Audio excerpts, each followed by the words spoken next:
LibreOffice Calc தரவு கையாளலின் அடிப்படை குறித்த ஸ்போக்கன் டியூட்டோரியலுக்கு நல்வரவு.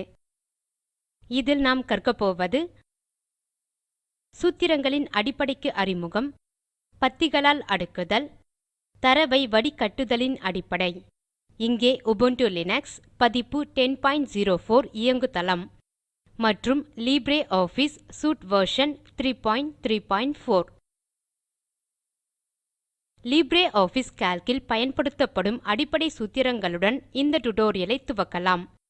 சூத்திரங்கள் ஒரு விடையை காண பல எண்களையும் வேரியபிள்களையும் கொண்ட சமன்பாடு.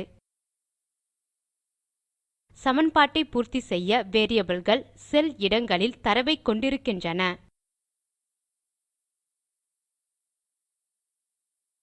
அடிப்படை கணித செயல்கள் கூட்டல், கழித்தல், பெருக்கல், வகுத்தல் ஆகியன. முதலில் நாம் நம் personal finance trackerஒட்ஸ் ஃபைலை திறக்கலாம். personal finance trackerஒட்ஸ் ஃபைலில் நாம் எப்படி கோஸ்ட் தலைப்பில் உள்ள எல்லா செலவையும் கூட்டுவது என்று காணலாம். மிஸ்செலேனியஸ் இன் கீழ் இன்னொரு தலைப்பை சும் டோட்டல் என கொடுக்கலாம். A8 செல்லில் சொடுக்கி வரிசை எண் 7 என தரலாம். இப்போது மொத்த செலவை காட்ட வேண்டிய C8 செல்லில் சொடுக்குவோம்.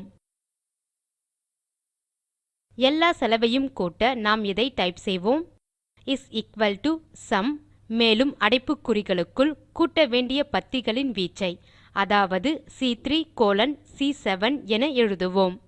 Enter விசையை அழுத்துவோம். கோஸ்ட்-இன் கீழுள்ள எல்லாம் கூட்டப்பட்டதை காணலாம். இப்போது கால்க்-இல் கழித்தல் செய்வோம். ஹவுஸ் ரென்ட், எலக்ட்ரிசிட்டி பில் செலவு நீங்கலாக எவ்வளவு என்று A9 குறிக்கும் செல்லில் காட்ட A9 செல்லை முதலில் சொடுக்குவோம். இப்போது இந்த செல்லில் டைப் செய்வோம் இஸ் எக்குவல் டோ மற்றும் அடைப்புக்குறிகளுக்குள் செல்களின் குறிப்பை, அதாவது C3 மைனஸ் C4.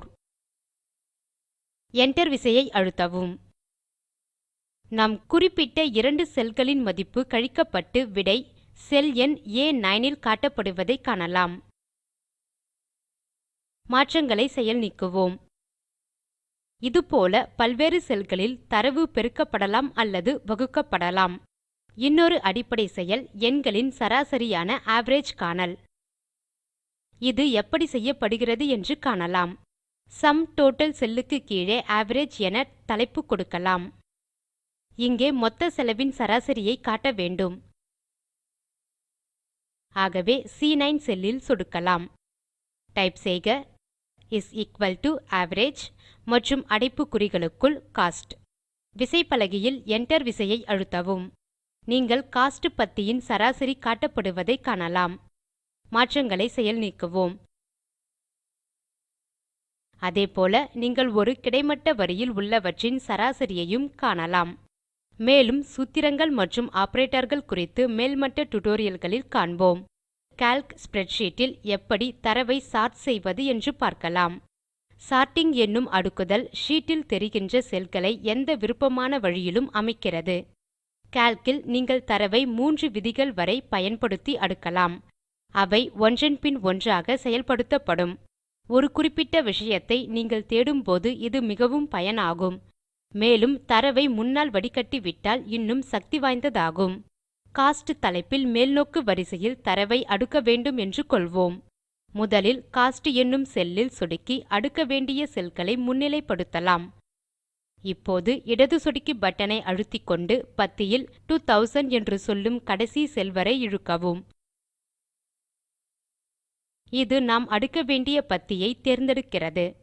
இப்போது மேனு பார் இல் டேட்டா தேர்வு மீதும் பின் சார்ட் மீதும் சொடுக்கவும். அடுத்து கரண்ட் செலக்ஷன் ஐ தேர்ந்தெடுக்கவும். நீங்கள் ஒரு உரையாடல் பெட்டி தோன்றுவதை காணலாம்.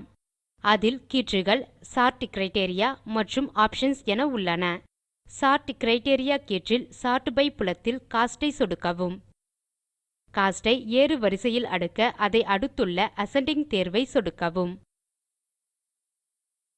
இப்போது OK ஐ சொடுக்கவும். நீங்கள் பத்தி ஏறுவரிசையில் அடுக்கப்பட்டதை கண்டீர்கள். அதேபோல இறங்கு வரிசைக்கு டிசெண்டிங், பின் OK ஐ சொடுக்கவும்.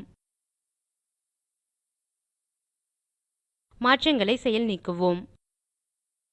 பல பத்திகளை அடுக்க முதலில் அவற்றை தேர்ந்தெடுத்துவிட்டு பின் சார்ட் தேர்வுகளை அமைக்க வேண்டும். சீரியல் நம்பர்ஸ் மற்றும் கோஸ்ட் இரண்டையும் அடுக்க வேண்டுமெனில் முன் செய்தது போல இந்த இரண்டையும் தேர்ந்தெடுக்க வேண்டும். இப்போது மேனு பார் ல் டேட்டா தேர்வில் சொடுக்கி பின் சார்ட் மீது சொடுக்க வேண்டும். தோன்றும் உரையாடல் பெட்டியில் முதலில் சோர்ட் பை புலத்தில் கோஸ்ட் ஐ தேர்ந்தெடுக்கவும். பின் தென் பை புலத்தில் ஸ்ன் ஐ தேர்ந்தெடுக்கவும். இரண்டின் அருகிலும் இருக்கும் டிசெண்டிங் தேர்வை சொடுக்கி ஒக் பட்டனை சொடுக்கவும்.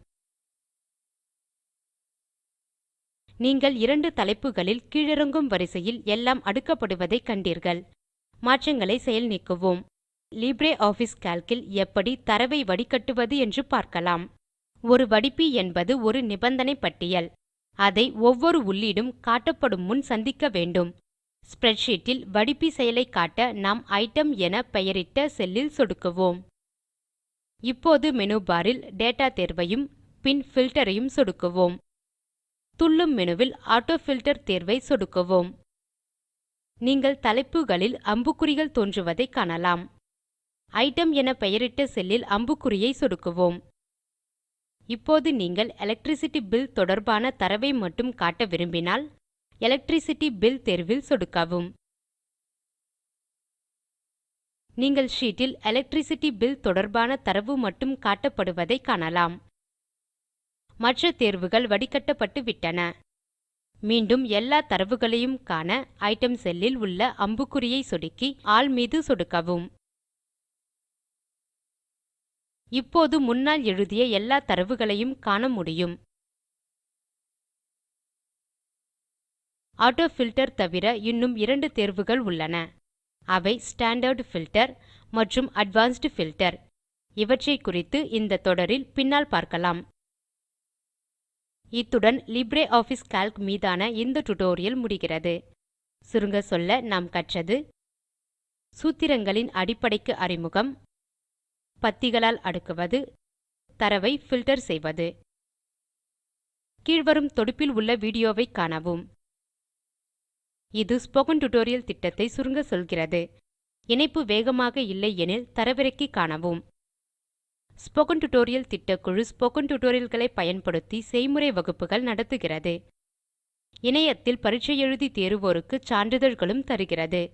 மேலும் தகவல்களுக்கு மின்னஞ்சல் செய்யவும். contact@spoken-tutorial.org. ஸ்போக்கன் டியூட்டோரியல் பாடங்கள் டால்க் டோ ஆ டீச்சர் திட்டத்தின் முனைப்பாகும். இதற்கு ஆதரவு இந்திய அரசு துவக்கிய MHRD இன் ICT மூலம் தேசிய கல்வித்திட்டத்தின் வழியே கிடைக்கிறது. மேலும் விவரங்களுக்கு spoken-tutorial.org/nmeict-intro. தமிழாக்கம் கடலூர் திவா. நன்றி.